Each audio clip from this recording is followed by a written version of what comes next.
Bismillah ar-Rahman ar-Rahim. We'll continue in this section 2.3. We'll finish this question and we'll do the next one. Still with the great integer function, we have 3 more problems. They're a little bit harder. You need to think about it in details. So you need to think of it step by step. Okay. So now, if I have x goes to 0 from right, x goes to 0 from right. That means I can think of a value like 0.0001. Okay. Now I need first to multiply it by minus sign. So I need minus x goes to where? If you think about this, then minus x is approximately minus 0.0001. So this goes to 0, but from left. 0, but from left. Now if I apply tan to this, tan to minus x. If you think about the tan, this is the tan. This is 5/2. It will do something like this. Okay, this is the 0. Now, if the argument of tan is negative, it means I am where? I am in this area. So tan of minus x goes to 0 from negative also. Also, you can think of tan of minus x as minus tan x. Huh? So, yeah, it will be minus. If x goes to 0 from right, then it is 0 from negative. Less than 0, somehow. Less than 0. Okay. Now, so if I have less than 0, it would be the greatest integer of a value less than 0. That will be minus 1. So this is my answer. So just the idea, you need to do it step by step. Huh? Okay. Let me move to another problem. Also, it has, I need to be careful about it. Now, if I take x goes to minus 1 from right, be careful. What is minus 1 from right? If this is the number line, this is minus 1. I want minus 1 from right, so I am here. So it means this is minus point, something like this. So I take x to be minus 0.9999, something like this. Okay. Now, first I apply x squared on it. Okay.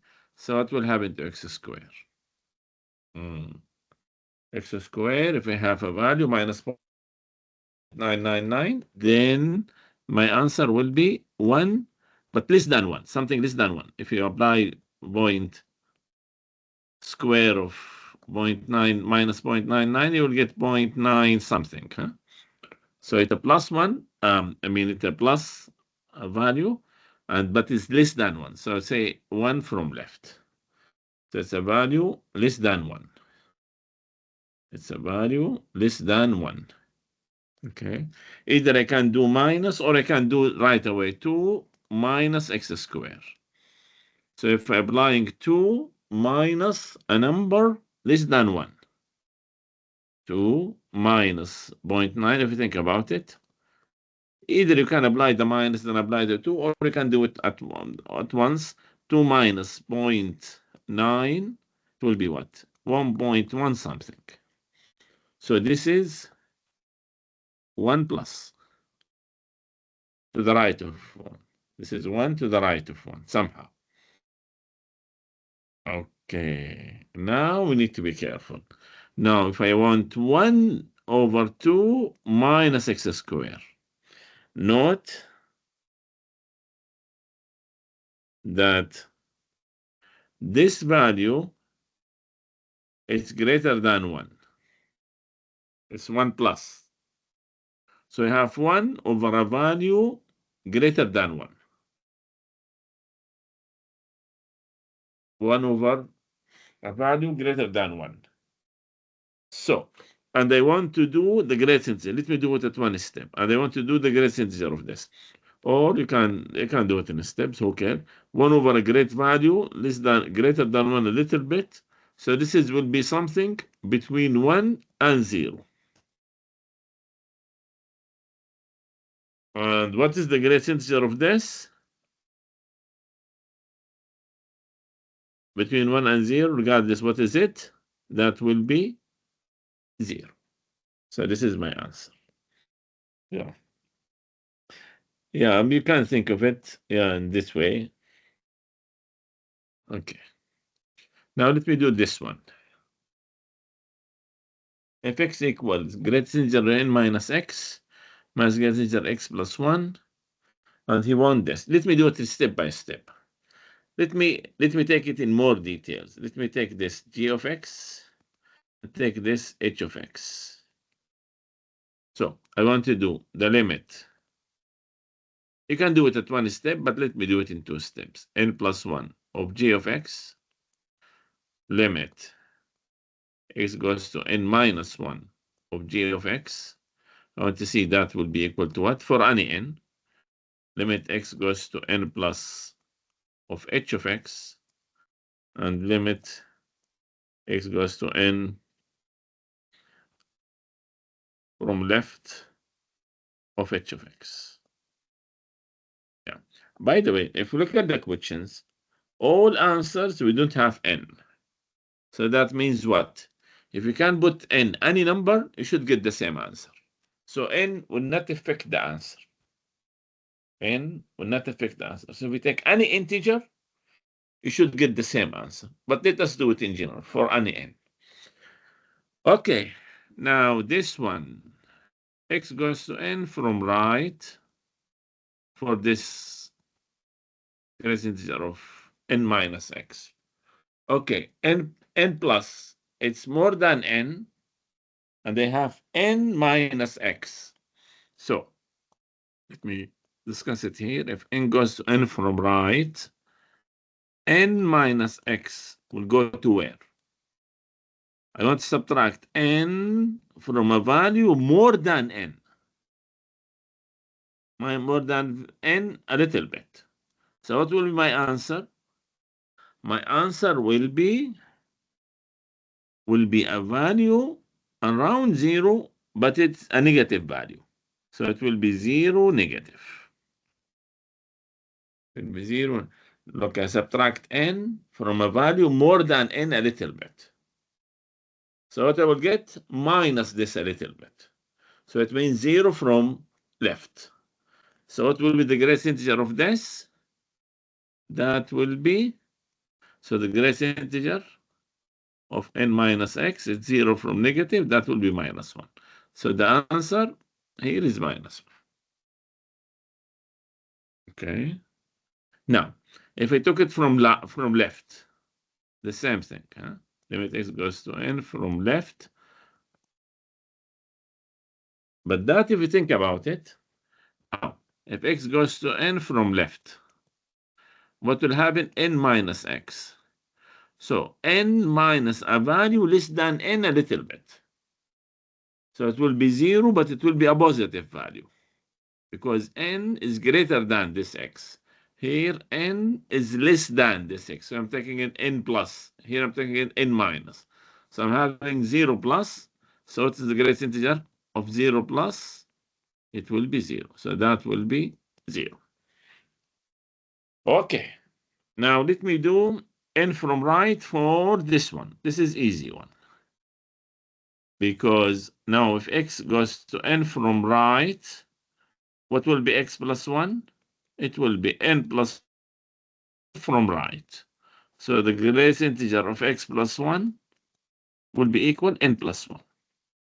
So this is n plus 1 to the right of n plus 1 a little bit. So the greatest integer will be the same, n plus 1. And if I took x goes to n from left,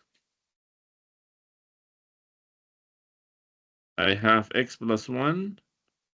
It will be n plus 1, but from left. So it's less than n plus 1. So when I do the greatest integer, I'm getting n. I'm getting what? N. Yeah, you can think of it as, yeah, took 3, for example. X goes to 3 from left. Yeah, because this may be confusing. So that means x goes to x plus 1. goes to 4 from left. Okay, so what is the greatest integer? 4 from left, it will be 3. So the answer is n, huh? 3, 3, or n, n. So this is n. Okay, now let me do this one. I need the space. So let me do it here. Limit x goes to n from right for f of x. I need this and this. So this will be limit x goes to n. Limit x goes to n from right of guess integer n minus x minus integer x plus 1. I can distribute n plus 1, so I have this. I have this is now, this is g, this is g. I have x right from g, that will be minus 1. And for n plus 1 from right, this is n plus 1. It will be minus n minus 1, so that will be minus n minus 2. That will be the limit, that will be this value. Huh? Let me do this here. So this is minus n minus 2. Now, let me do limit x goes to n from left for f of x. That will be limit x goes to n from left for this one minus this one.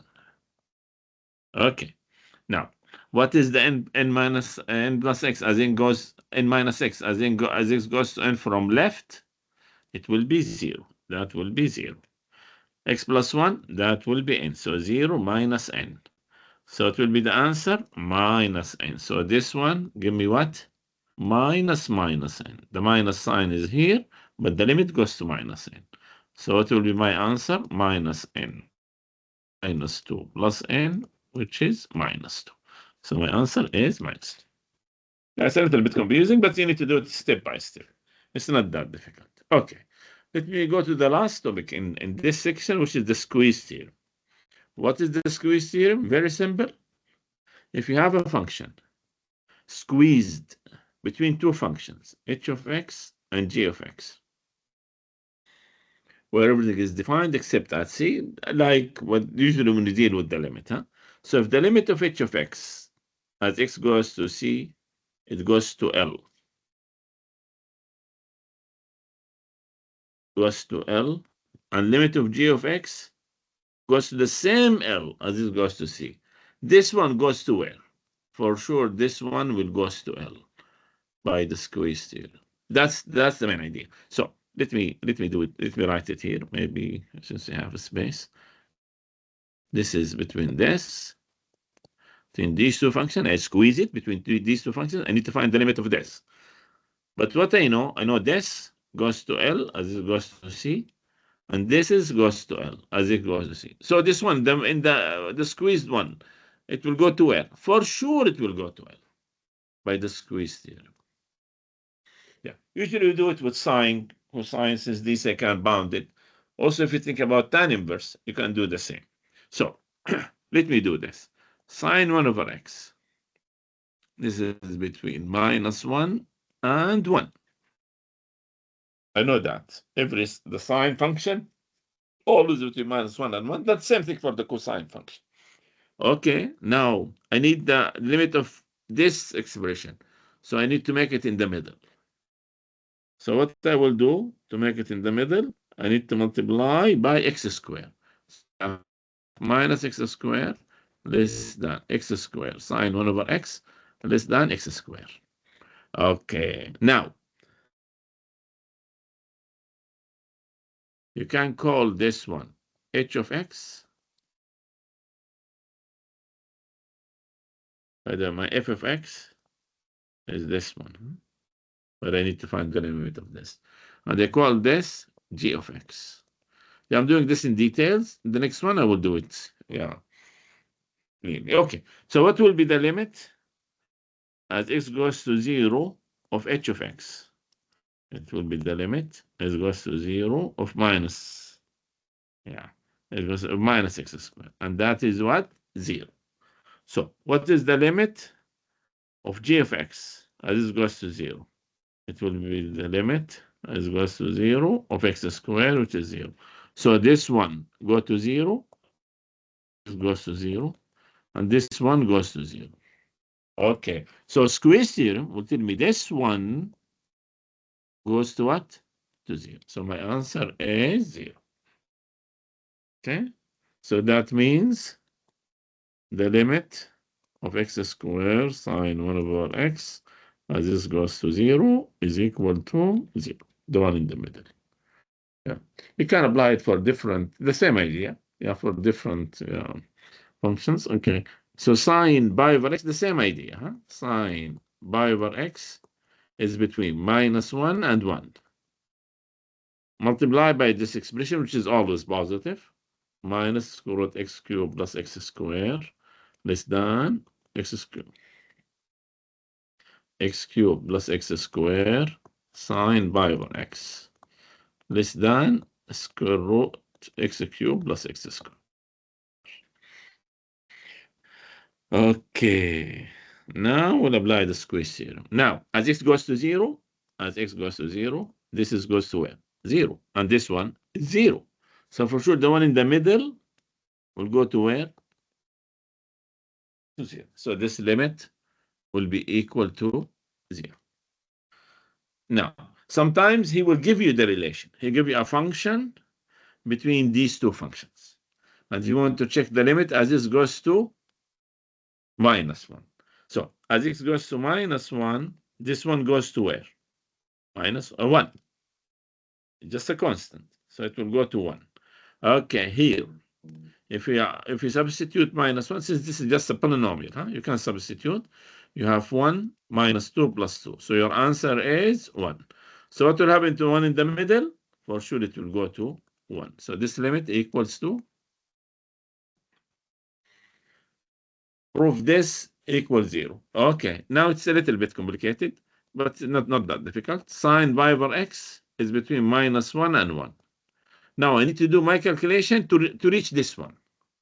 So first I need to have e to the power of this. So I have e sine pi over x. E is an increasing function, so that will not affect the inequality. E to the -1 and e. Now I need to multiply it by this expression. This is, and I need 0 from right, so I have no problem. So I have square root of x e is -1, square root of x e to the power sine pi over x less than e square root of x.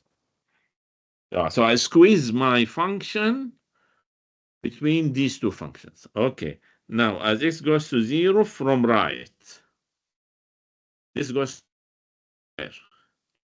This goes to 0, and this one goes to 0. So the one in the middle for sure goes to 0 by squeeze theorem or sandwich theorem, sometimes they call it. So the limit is 0. Okay, let us do some old exams questions. Huh? So now he gave me the function f, and he squeezes between these two functions. So I need to find the limit as this goes to 3 of this function, which is 8 minus 1, which is what? 3 square, 9 minus 1, that will be 8. Okay. Now what is the limit for the other function, for this function now? 2x plus 2, 3 plus 2, which is 8. So both functions goes to 8. So I have x squared minus 1 less than f of x less than 2x plus 2. So as this goes to 3, this goes to 8. This goes to 8. So the one in the middle, it go to where? To 8 by squeezing. Same idea. X goes to 2. So check. As this goes to 2, let me do it in steps. Limit x goes to 2, x squared minus 1. That will be 3. Limit x goes to 2 of this 3 over 2x plus sine by x. If we apply, that will be 3. Sine 2 pi is 0, so it's 3. Oh, okay. So this is goes to 3. This is goes to 3. For sure, this one goes to 3 by sandwich theorem. So my answer is 3. Okay. Same idea. What will happen? As this goes to 6 of this. That will be 1 plus 3, 4. What is the limit as it goes to of this function? That will be what? 36 minus 30 minus 2, which is 4 still. So this is goes to 4. This is goes to 4. For sure, this one goes to 4 by sandwich theorem. That's it. I'm talking here as x goes to 6, huh? As x goes to 6.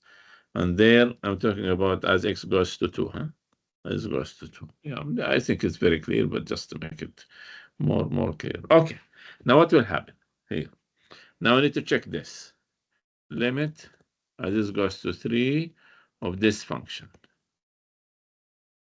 Do the calculation. That will be what? 27 minus 3 plus 3, which is 27. Good. Now we'll do the limit. This one. X goes to 3, 3x squared plus x minus 3. It will be 27 plus 3 minus 3, which is still 27. Okay. So this one goes to 27, and this one goes to 27. So for sure, this one will go to where? To 27 by squeeze theorem. Huh? Okay, so I get that the limit of x goes to 3 of this expression equal 27. Okay. Also, I know that this limit exists. How? Since the answers all are numbers. So for sure the limit exists. So now I can distribute the limit. This limit exists, this limit exists, this limit exists, and this is not equal to 0, so I can distribute the limit. So I'm getting what? Limit x goes to 3 of 7x plus limit x goes to 3. I'm doing it in too much detail, but it's okay. Goes to 3 of x. And that should equal to 27. I'll use that later. So what is this? This is 21. This is what I am looking for over 3. And that should equal 27. So the limit, this goes to 3 f of x over 3. I take 21 to the other side. That will be 6. So the limit of f of x, as this goes to 3, it will be 6 times 3, and that is 18. So my answer is 18. Okay. I think we did this before, and the answer is 0. We did it before.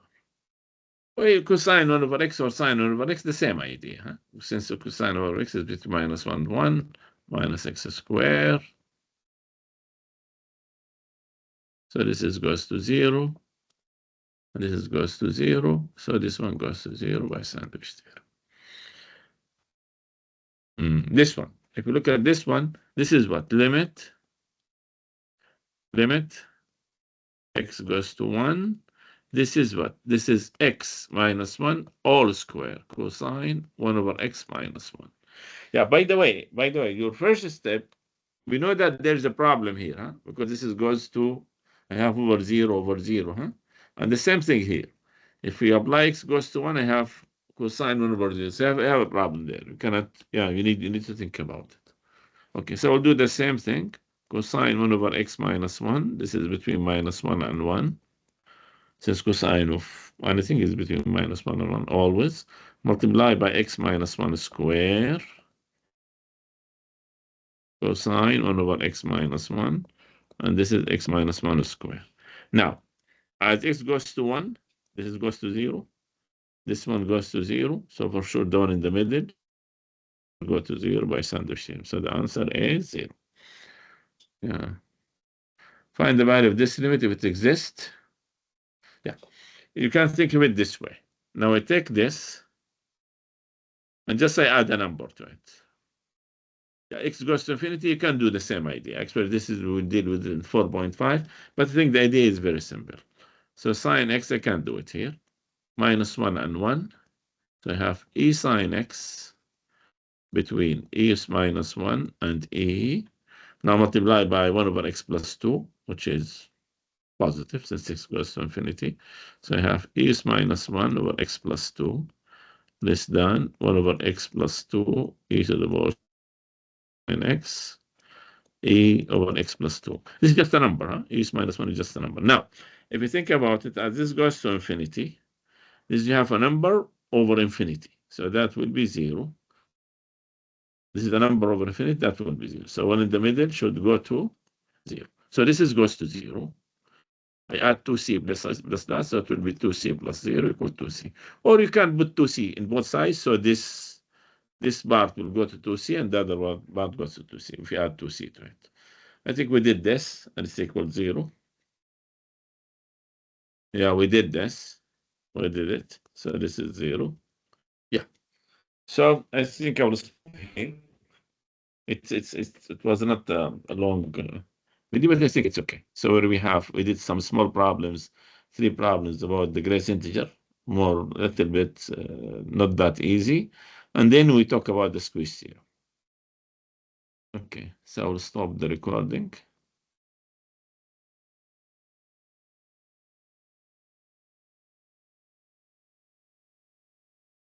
Thank you.